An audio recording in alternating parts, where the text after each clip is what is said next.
Sejam todos bem-vindos ao canal Companheiros da Luz. Leitura do livro Entre a Terra e o Céu. Coleção A Vida no Mundo Espiritual, obra do Espírito André Luiz, por Chico Xavier. Iniciemos então o capítulo 14. Entendimento. Antonina, modificada, esfregava os olhos como quem não desejava acreditar no que via, mas, resignando-se à evidência, continuou: Compadece-te de mim. Compadece-te. Lola, donde vens? Perguntou o infeliz. Não me induzas a lembrar. Não lembrar? Que condenado no tormento da expiação será capaz de esquecer? A culpa é um fogo a consumir-nos por dentro. Não me reconduzas ao passado. Para mim é como se o tempo fosse o mesmo. O inferno não tem horas diferentes. A dor paralisa a vida dentro de nós. É preciso esquecer. Nunca. O remorso é um monstro invisível que alimenta as labaredas da culpa. A consciência não dorme. Não me rebentes o coração. E acaso o meu não vive estraçalhado? O diálogo prosseguia comovente e Antonina, genuflexa, explodindo em angustiosa crise de lágrimas, implorou com mais força: Não golpeias minhas feridas mal cicatrizadas. Não se rouba ao devedor o ensejo de pagar. Entretanto, por ti, gemeu o interlocutor, enredei-me no crime. Amei-te e perdi-me. Trazias nos olhos a traição disfarçada. Oh, Lola, por quê, por quê? E ante o doloroso acento com que essas palavras eram pronunciadas, a pobre mulher suplicou, mais triste: Leonardo, perdoa-me. Sofri muito. Enlouqueceste, é verdade. Mas, a perturbação que me atacou era mais lastimável. Mais amargosa. Sabes o que seja o caminho da mulher aviltada, entre o arrependimento e a aflição. Meditaste, algum dia, no martírio do coração feminino, relegado à penúria e ao abandono? Refletiste, alguma vez, na desilusão e na fome da meretriz desprezada e doente? Acaso, poderás perceber o que seja a flagelação de quem espera a morte, sob o sarcasmo de todos, entre a sede e o suor? Tudo isso conheci. Matei, porém, por tua causa, tartamudeou o mísero, infundindo compaixão. Naquele tempo alegou a infortunada, fiz pior. Exterminei minha alma.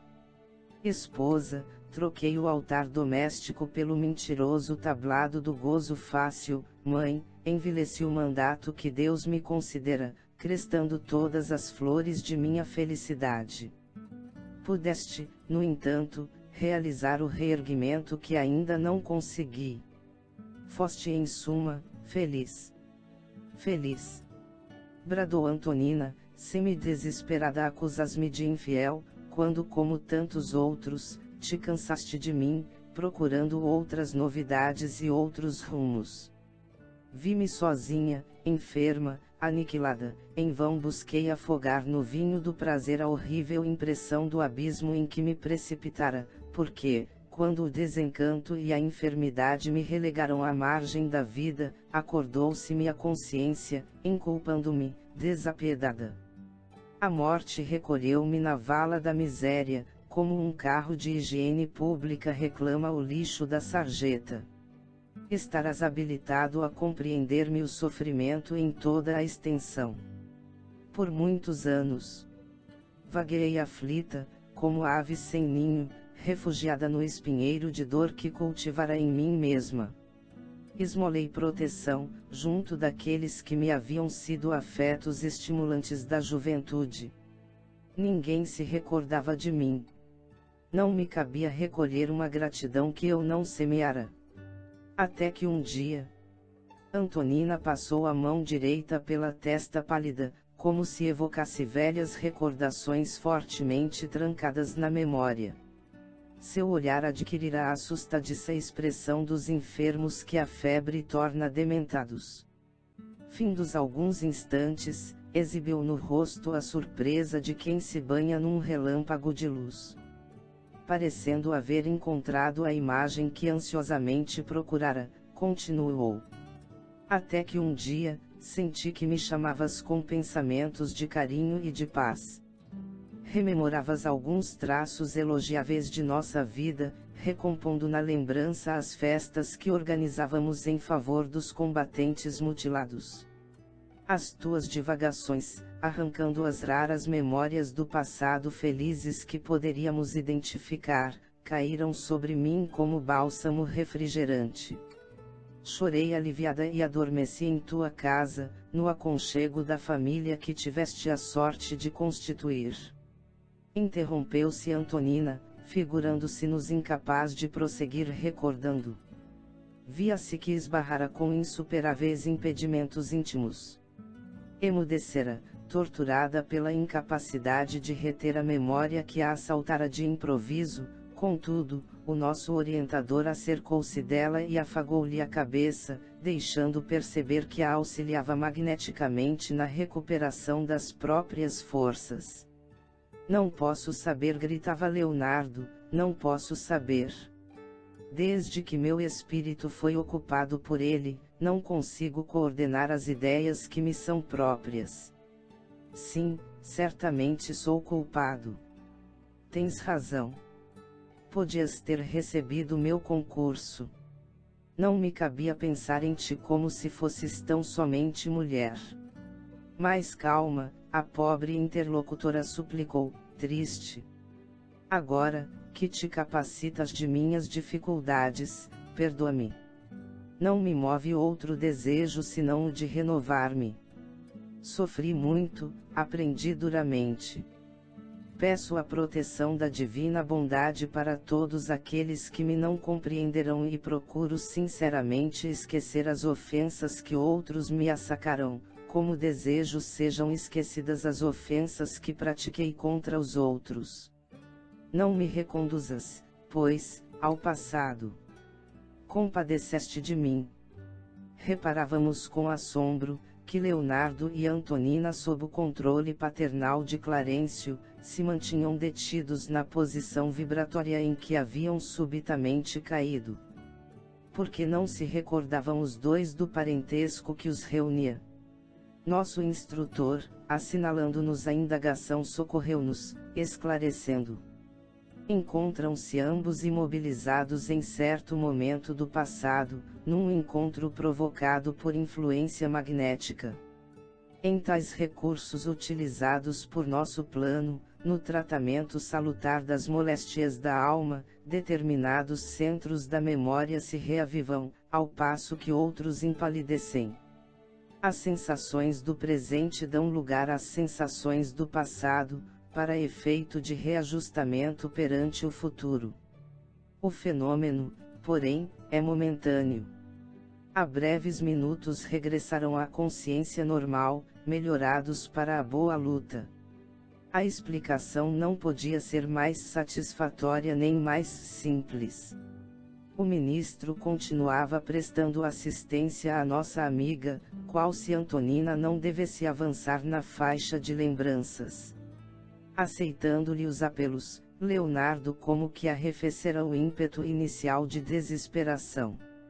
Fitava-a agora, quase que piedosamente, mas longe de albergar qualquer sentimento positivo de ordem superior, arrancou do próprio íntimo nova onda de cólera, que lhe tingiu a máscara fisionômica. Cerrando os punhos, bradou desvairado. Sim, sim, entendo-te. Foste suficientemente infeliz. Mas, porque trago comigo o fantasma dele. Ter-se-á convertido num demônio intangível para arrasar-me a existência. Estaremos no inferno, sem saber, agarrados um ao outro. Viverei dentro dele, quanto ele vive dentro de mim. Porque me não permite o verdadeiro repouso. Se procuro dormir, desperta-me cruel, Se tento esquecer, agiganta-se-me no pensamento. Desequilibrado, Pires ergueu para o teto os punhos retesos, ensaiou alguns passos no recinto estreito e passou a clamar. Esteves, homem ou diabo, onde estiveres, em mim ou fora de mim, corporifica-te e vem. Estou pronto? Acertemos a diferença. Vítima ou carrasco, aparece. Que meu pensamento te encontre e te traga. Que as forças do nosso destino nos reúnam, enfim, corpo a corpo. Alguns instantes decorrerão, quando fomos surpreendidos pela entrada de nova personagem na sala. Era um homem de seus 35 anos presumíveis, que se abeirava de nós, igualmente fora do vaso físico. Passeou no recinto esgazeado olhar, dando-nos a impressão de que não nos percebe a presença, e ofegante e contrariado, qual se estivesse ingressando ali, constrangidamente, deteve-se apenas na contemplação de Leonardo e Antonina, reconhecendo-os, estarrecido e agoniado. Clarencio, junto de nós, informou prestimoso. Sob a positiva invocação de Leonardo, Esteves, parcialmente libertado pelo sono, comparece ao desafio. O repouso noturno favorece tais entendimentos, pela atração magnética mais intensivamente facilitada, quando o envoltório de matéria densa exige recuperação. Notamos que os três protagonistas da cena que se improvisara jaziam repentinamente hipnotizados por vibrações de assombro e desespero. Leonardo, porém, dando um salto à retaguarda, bradou: Agora! Agora sim! Vieste mesmo! Vejo-te, fora de minha cabeça, vejo-te como és. Liquidemos nossa conta. Risca-me dentre os vivos ou eu te riscarei. Piedade! Piedade! Suplicava Antonina, lacrimosa. Pires, no entanto, parecia não ouvi-la, sob o olhar de Esteves que o observava com visível repugnância. Semi-apavorado e pondo-se em guarda sacudido pelas próprias memórias do passado, o recém-chegado respondeu, agressivo: Conheço-te e odeio-te. Assassino, assassino. Engalfinhar-se-iam sem dúvida, como animais enfurecidos, mas o nosso orientador interferiu, de imediato, imobilizando-os prontamente. Tocado pelo ministro, Esteves enxergou-nos e, surpreendido, aquietou-se. Clarencio confiou-o à nossa vigilância, e dirigindo-se a Leonardo em voz segura, concitou: Meu amigo, extirpadamente a ideia do crime. Achaste cansado, enfermo. Receberás a medicação de que necessita. Num átimo, ausentou-se e regressou trazendo ao recinto dois amigos de nosso plano, os quais transportaram Leonardo semi-inconsciente para um santuário de reajuste, em que mais tarde nos receberia a assistência. Em seguida, nosso instrutor acomodou Esteves na poltrona singela, recomendando-lhe esperar-nos. O novo companheiro, amedrontado, obedeceu automaticamente. Logo após, amparando Antonina, procuramos restituí-la ao quarto particular. Consideramos então, que se grande fora a sorte da pobre senhora na véspera, naquela noite assemelhava-se, desditosa, a um trapo de sofrimento. Encontramos grande dificuldade para recompô-la em espírito e para religá-la à vestimenta carnal, quase inerte.